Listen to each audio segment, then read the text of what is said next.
नमस्कार विद्यार्थी मित्रांनो, बघा नफा तोटा यावर आधारित हा प्रश्न आहे.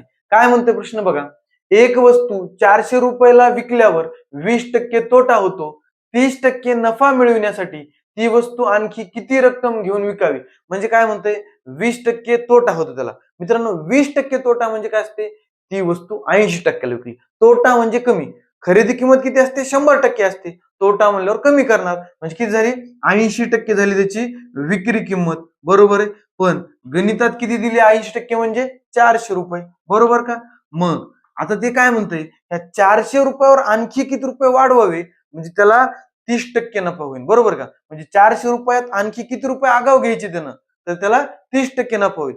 मला सांगा मित्रांनो, हा 20% आधी तोटा भरून काढावा लागेल.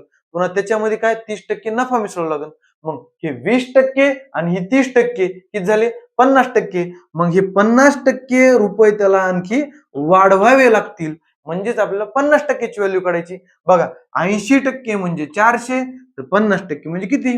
8 पंचे 40 म्हणजे 5 न गुणलंय. इथं पण 5 न गुणा. चला, 5 5 25 म्हणजे 250 रुपये त्याला आणखी रक्कम घेऊन विकावी लागेल. तेव्हाच त्याला 30% नफा होईल. धन्यवाद.